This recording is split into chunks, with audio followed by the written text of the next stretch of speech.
बघा, दोन आगगाड्या एकमेकींच्या विरुद्ध दिशेने जात आहेत. या दोन आगगाड्या प्लॅटफॉर्मवर उभ्या असलेल्या एका माणसाला अनुक्रमे 27 सेकंद व 17 सेकंदात ओलांडतात आणि त्या आगगाड्या एकमेकींना 23 सेकंदात ओलांडतात. तर त्यांच्या वेगांचं गुणोत्तर काय सर, असा प्रश्न. अशा पद्धतीच्या अनेक संभाव्य प्रश्नांचा सराव करायचा असेल, खरंच लेकरांनो तुम्ही कुठलीही स्पर्धा परीक्षा देत असाल, अवश्य चॅनल सबस्क्राईब करा, बेल आयकॉनची घंटी दाबा, जेणेकरून मी वेळोवेळी अपलोड केलेल्या संभाव्य अशा असंख्य प्रश्नांचं नोटिफिकेशन तात्काळ तुम्हाला प्राप्त होईल. किंवा माझ्या कॉम्पिटेटिव्ह एक्झाम ग्रुपमध्ये अवश्य सहभागी व्हा. तिथं तुम्हाला दररोज असंख्य अनलिमिटेड प्रश्नांचा नित्य सराव करता येईल. गोरगरीब लेकरांना पर्याप्त वेळेमध्ये निर्धारित यश मिळावं हा माझा उदात्त हेत, आणि सरावाने यश हे अगदी सहज सुलभ बनते. त्यामुळे तुम्ही कॉम्पिटेटिव्ह एक्झाम ग्रुपमध्ये अवश्य सहभागी झालं पाहिजे. निर्व्याज सेवा आहे असं म्हणणं वावगं ठरत नाही. पुढे चला, हा प्रश्न या प्रश्नाची सोडवण करत असताना बघा, दोन रेल्वे आहेत आणि त्या एकमेकींच्या विरुद्ध दिशेने धावत आहेत. ह्या दोन आगगाड्या एकमेकींच्या विरुद्ध दिशेने जात आहेत आणि प्लॅटफॉर्मवर उभ्या असलेल्या एका माणसाला अनुक्रमे 27 सेकंद व 17 सेकंदात ओलांडत आहेत. लक्ष द्या. आणि त्या आगगाड्या एकमेकींना 23 सेकंदात ओलांडत आहेत. प्रश्न विचारला, त्यांच्या वेगाचं गुणोत्तर काय. गोष्ट पहिल्या आगगाडीची. लांबी म्हणजे काय असते लेकरांनो, एक गोष्ट लक्षात घ्या. लांबी म्हणजे अंतर असते आणि अंतर काढण्याचं एक सूत्र आहे, वेळ गुणिला वेग. तर पहिल्या आगगाडीची वाटल्याची तर लिहून देतो. पहिल्या आगगाडीची लांबी किती हा इथं प्रश्न मनाशी विचारा. या पहिल्या आगगाडीची लांबी म्हणजेच अंतर. गोष्टी लक्षात घ्या बरं, हे इकडे या लागलात. पहिल्या आगगाडीची लांबी L1 समजू, पहिल्या आगगाडीचा वेग V1 समजा. ही पहिली आगगाडी त्या प्लॅटफॉर्मवर उभ्या असलेल्या व्यक्तीला 27 सेकंदात ओलांडते. मग याचं जर आम्ही संक्षिप्त केलं याला, तर 27 V1 ही पहिल्या आगगाडीची लांबी ठरते. सर लांबी नाही, हे अंतर ठरते. अंतर म्हणजेच लांबी. काही भौमितिक समानार्थी शब्द असतात, ते आम्ही आवर्जून पाठ केले पाहिजे. अंतर म्हणजेच लांबी, जाडी म्हणजेच खोली किंवा रुंदी. ह्या गोष्टी जाणून घ्या. पुढे चला, आता दुसऱ्या आगगाडीची लांबी किती हा प्रश्न मनाशी विचारा. दुसऱ्या आगगाडीची लांबी किती हा प्रश्न सुद्धा आम्ही मनाशी विचारला पाहिजे. अंतर बराबर काय असते लेकरांनो, वेळ सोबत गुणिला वेग. अंतर काढण्याचं हे सूत्र आहे आणि अंतर म्हणजे लांबी. दुसऱ्या आगगाडीची लांबी उदाहरणार्थ L2 आहे. दुसऱ्या आगगाडीचा वेग उदाहरणार्थ V2 आहे आणि ही दुसरी आगगाडी इथं त्या प्लॅटफॉर्मवर उभ्या असलेल्या व्यक्तीला केवळ 17 सेकंदात ओलांडत आहे. इथं गुणिला 17 घ्या. L2 म्हणजे काय, तर हा गुणाकार 17 V2 ही दुसऱ्या आगगाडीची आम्हाला लांबी सापडते.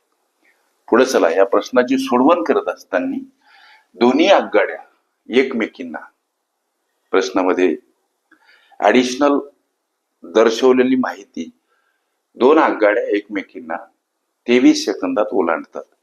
मग ह्या आगगाड्याची लांबी इथं अधिक स्वरूपात L1 अधिक L2 भागीला.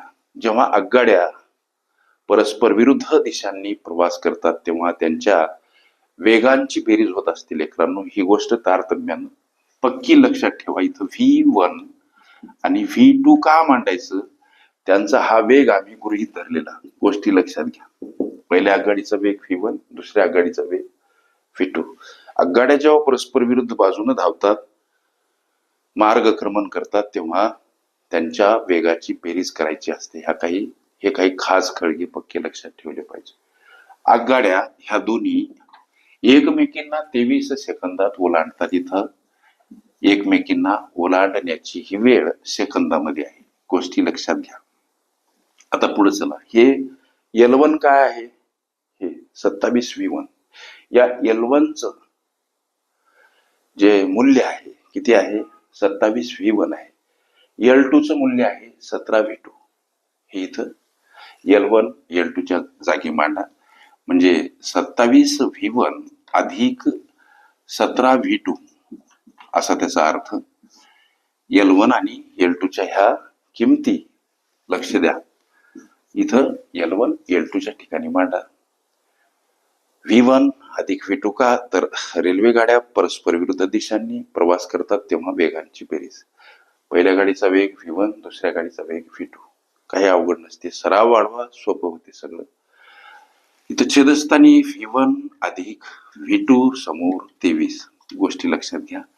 27V1 अधिक 17V2 बराबर 23 कड जाताना लेकरांनो हे V1 आणि अधिक V2 गुणिला स्वरूपात मांडावे लागतात. संख्या परस्पर विरुद्ध बाजूने जाताना एखाद्या पदासोबत भागीला असेल, परस्पर विरुद्ध बाजूने जाताना ती गुणिला स्वरूपात मांडा. गणितीय गुणधर्म ओके लक्षात ठेवा. म्हणजे 27V1 अधिक 17V2 बराबर काय? तर 23 आतील पदाला गुणिला. म्हणजे 23 गुणिला V1, 23V1 अधिक 23 गुणिला V2, 23V2 असा त्याचा अर्थ.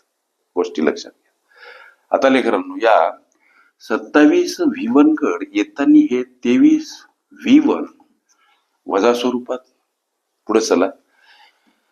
23V2 कड जाताना हे 17V2 वजा स्वरूपात का मांडायचे? संख्या परस्पर विरुद्ध बाजूने जाताना एखाद्या पदासोबत अधिक असेल, वजा वजा असेल, अधिक गुणिला असेल, भागीला भागीला असेल, गुणिला अंशस्थानी असेल, छेदस्थानी छेदस्थानी असेल, अंशस्थानी मांडा. गणितीय गुणधर्म पाठ करा. प्रत्येक प्रश्नाला काही गुणधर्म असतात.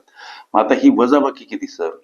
तर 27 मधून 23 गेले 4V1. इकडं वजाबाकी काय सर? 23 मधून 17 गेले, 17 आणि 6 23 म्हणजे 6V2. या V1 कड अर्थातच येताना हे V2 भागीला स्वरूपात आणि या 6 कडे जाताना अर्थातच हे 4 भागीला स्वरूपात का मांडायचे? संख्या परस्पर विरुद्ध बाजूने जाताना गुणिला असेल, भागीला एखाद्या पदासोबत गुणिला असेल, भागीला स्वरूपात मांडा. पुढे चला सर. आता याला आम्ही संक्षिप्त करू शकतो. 2च्या पाड्यात दोन्ही संख्या बेदोनी 4, बेतिरी 6 म्हणजे V1 V2 याचं गुणोत्तर 3:2. आम्हाला त्या रेल्वे गाड्यांच्या म्हणजे त्या आगगाड्यांच्या वेगांचं गुणोत्तर काय असा प्रश्न विचारला. तुमच्या प्रश्नाच्या उत्तराकडे आम्हाला V1 काय सापडलं? तर V1 सापडलं 3 सर. V1 च्या ठिकाणी ते मांडा. V2 काय सापडला सर? V2 सापडला लेकरांनो 2. म्हणजे त्या रेल्वे गाड्या म्हणजे आगगाड्यांच्या वेगांचं गुणोत्तर काय? 3:2. हे तुमच्या विचारल्या प्रश्नाचं उत्तर. अशा पद्धतीच्या अनेक संभाव्य प्रश्नांचा सराव करायचा असेल, खरंच तुम्ही कुठली स्पर्धा परीक्षा देत असाल लेकरांनो, अवश्य चॅनल सबस्क्राईब करा, बेल आयकॉनची घंटी दाबा, जेणेकरून मी वेळोवेळी अपलोड केलेल्या संभाव्य अशा असंख्य प्रश्नांचं नोटिफिकेशन तात्काळ तुम्हाला प्राप्त होईल. पर्याप्त वेळेमध्ये निर्धारित यश मिळवण्यासाठी अवश्य माझ्या कॉम्पिटिटिव्ह एक्झाम ग्रुपमध्ये सहभागी व्हा. तिथं तुम्हाला दररोज असंख्य अनलिमिटेड प्रश्नांचा नित्य सराव करता येईल.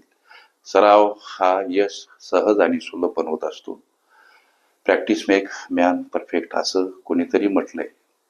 आणि माझं मिशन आहे गोरगरीब लेकरांना पर्याप्त वेळेमध्ये यश मिळवून देणं. त्यामुळे सरावासाठी अवश्य कॉम्पिटिटिव्ह एक्झाम ग्रुपमध्ये तुम्ही सहभागी होऊ शकता. ओके.